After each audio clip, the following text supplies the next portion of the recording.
guys, we're back for another Dokkan battle video. Today we're going to look at the, well, one of the last units I still have to cover from the Hero Celebration. Again, there's, 20 units. It gets difficult to go over everyone. Still a couple of easy A's I have to take a look at. But this is right here. This is Demon Goddess PUTINE. This is actually a free-to-play unit right here. And I actually really like what they did with her. What they did is they gave her a lot of ways where she can affect, I think, a super battle road fight, and then really just, again, impact super battle road stages in a very positive way. I don't know that her stats and stuff like that are necessarily going to be the craziest, but between her support and between, her different ways that she can sort of inflict debuffs and stuff like that, I actually think Demon Goddess PUTINE right here is pretty solid. I mean, she shares a lot of category teams with a lot of these other, Demon Realm members, like Salza and Deborah, Toa.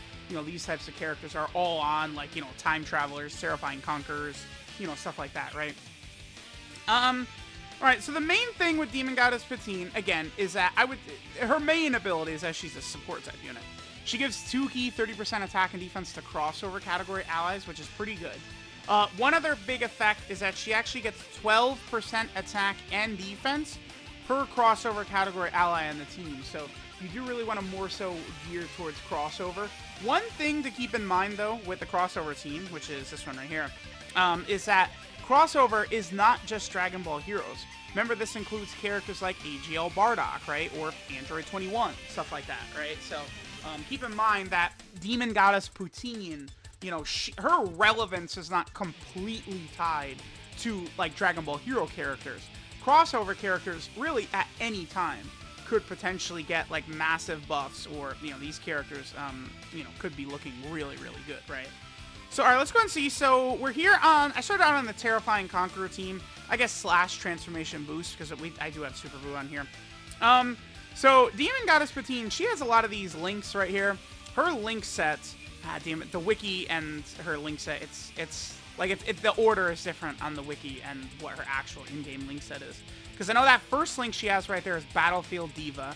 Then I think it's Demonic Power, then Cold Judgment, Shocking Speed, Solid Support, that's Master of Magic at the bottom right, I believe, and then Shattering the Limit. Her link set is not really the greatest, but again, when rocking her with a lot of these Demon Clan members, she definitely can be cooking. I mean, look at this. We have 5 links active just with Demon Goddess Toa right there, right? Which is definitely pretty good. We'll be able to get all of her links active right here, except for Cold Judgment. Funny enough, though, Cold Judgment is seemingly one of her most important links. So, she's at 100k defense. I mean, she's only getting 30% defense on super attack, from her super attack effect. So her defense is not overly impressing me. How many crossover units do we have? Not many. We only have these 3 crossover category allies on the team. The Cooler, Scarlet Jr., and Boo are not crossover. So I guess, again, because we're going to look at her on the crossover team, but I also wanted to sort of see what her stats look like, when we're trying to run, front of, a combination, right? Alright, so let's go ahead and see what her attack stat is right here. Now, PUTINE does get an additional 70% attack if the enemy is stunned or sealed. Again, another thing that's going to help her out a lot when it comes to Super Battle Road. I feel like Demon Goddess PUTINE, again, could actually, despite being a free-to-play unit, I think she could have some good relevance on the, on Super Battle Road stages. Right, potentially Terrifying Conqueror, Super Battle Road. I think PUTINE could be a helpful free-to-play option for a lot of people, which could be good, right? All right, so let's see what she does right here. 1.55.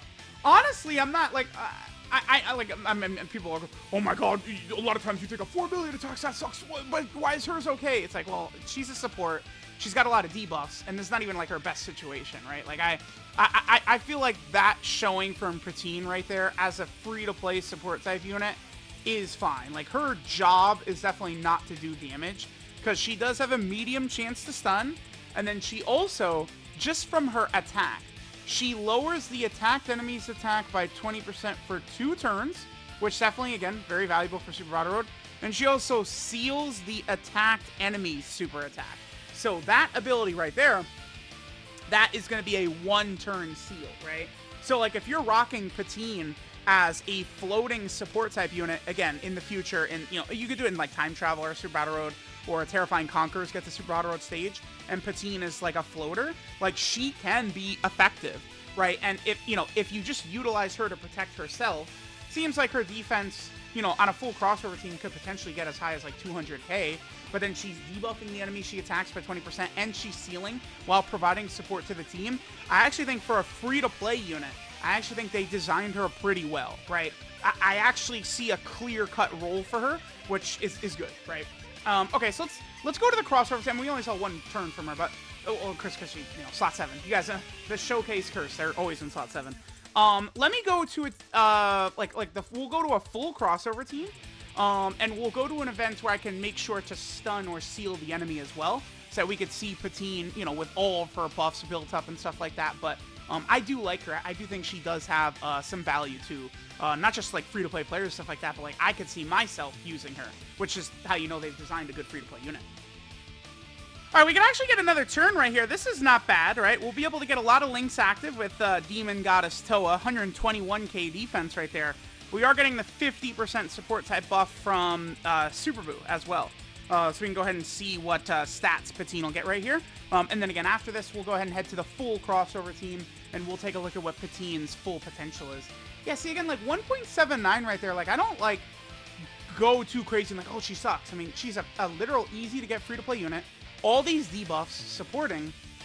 Defense is not the worst ever. Like, she's okay. She's got value. I'm okay with how Putine looks. All right, guys, so now over here on the crossover team, over here we could get a lot of good stuff for Putine, right? Putine does fit in well. The crossover team and the Dragon Ball Hero team in general just do have a lot of supports, too. All right, so right here, Putine is looking good. I mean, this is a ridiculous support rotation, and she should have at least a fair amount of her links active, yeah, including Cold Judgment. She works really well with Supremo 5 time, right? Cold Judgment being activated gives a huge, massive defensive increase. Remember, she's getting 30% defense on her super attack effect. So let's go ahead and see what we do right here, because remember, the Supremo 5 time is sealing. She's going to seal Broly. So Putine is going to get her additional 70% attack when the enemy is stunned or sealed right here. Let's go ahead and see what she does. I'm really eager for Supremo 5 times EZA. Hopefully next year, she'll be crazy. All right, so let's see what Putine does for us right here. Keep in mind that Putine could stun. She debuffs. Yeah, dude, that's good. I like her. As a free-to-play unit, she's pretty good. Right? Because, like, there she seals. She 20% debuff. She could stun. She's supporting the whole rotation with, like, about 200k defense right there. Again, she's looking pretty good. My girl Putine is kind of cooking a little bit, man. I don't have any issue. With free-to-play units, to me, it feels like it's their best when they specifically design a very clear role for a free-to-play unit, right? Rather than try and have a free-to-play unit be good on every team, rather than have them be good for every event, I find that it's much better when they specialize them towards something, and then these free-to-play units can be very impactful, like Putine. I think Putine is not a character you're probably going to take into the Legendary Vegeta event, but, like, again, Terrifying Conqueror, Super Battle Road, crossover, Super Battle Road, Dragon Ball Heroes, Super Battle Road, Time Traveler, Super Battle Road. You could probably even rock her in Peppy Gal Extreme and she could help you out. Those places, she could be pretty good. All right, so we might make this the last rotation. This is a really good turn right here. It's up to 168k defense. Wow, look at Demon... Look at Darkness Toa right there. 250k. That's not bad, my girl. Okay. I actually still have to do the Darkness Toa video. Again, there's just so much. All right, let's see what Putine does on this turn right here. Let's see what attacks that we can actually get from her. And then we will probably finish up. So let me know what you guys think of Demon Goddess Putine, the free-to-play unit from the Hero Celebration. But again, I think she's got some value. I think you could easily rock her in like some Super Battle Road stages. 3.39 as a free-to-play support that does all the debuffs. Dude, I'll take that. Right? Like, that's, yeah, I'll take that, man. That's pretty good. I like Putine a lot. I like Putine a lot, actually. Not bad. Not bad at all. Alright, guys, this is Freezing Sorcery, Demon Goddess Putine. Her leader skill is the crossover category, key 3, and 50% of stats. Her super attack is the Icicle Trick, which raises attack and defense for one turn, does supreme damage, and has a medium chance of stunning the enemy. The attack and defensive buff for 1 turn is, of course, 30%, and her chance to stun the enemy is also 30%. Her passive skill, PUTINE Sorcery, gives her 120% attack and defense at the start of turn. Then she gets an additional 12% attack and defense per crossover category ally on the team. Then she gets an additional 70% attack when the target enemy is stunned or sealed. Then she gives crossover category allies 2 key and 30% attack and defense. And then she debuffs the attacked enemy's attack by 20% for 2 turns and seals the attacked enemy's super attack for 1 turn. One thing I do want to highlight, but I haven't really talked too much about, is her 20% attack debuff. They specifically gave it to her for 2 turns, which is very good. So it's not like, because again, you're going to be running her as a floater, right? So if she's got an attack debuff that only lasts for that turn, all she's really doing is protecting herself. But the fact that it's a 2-turn debuff, she is still helping out the next rotation, which really helps. So she could stun and affect the next rotation, or she could attack debuff and help the next rotation. Her seal is only for that turn. That's more so, again, just to protect herself. But the attack debuff and the stun, I think, are pretty solid, right? Can make her useful in Super Battle Road, where attack debuffing, sealing, and stunning are some of your best tools to win in Super Battle Road. Her links are Demonic Power, Solid Support, Cold Judgment, Shocking Speed, Battlefield Diva, Master of Magic, and Shattering the Limit. 12 key multiplier is 140%, typical. In terms of EZAs she potentially could help in, she doesn't really have one where she'll, I think, particularly be great. She's not going to help you get Zenny from any EZAs. And then finally, she's on a few different category teams. She's, of course, a really good unit to run on the crossover team. On a full crossover team, again, she's pretty solid. She's over here on Peppy Gals as well. You certainly could run some Peppy Gal builds where I think she could be helpful. She's here, of course, on the Time Traveler team also. Definitely run a lot of builds where she could be useful there. She's also over here on Terrifying Conquerors, which has a lot of sort of Demon Realm on here. And then finally, she's on the Dragon Ball Hero team. So here was the Heroes free-to-play unit, Demon Goddess PUTINE. She's definitely pretty solid. Let me know what you guys think. Thanks for watching, and I'll catch you guys next time.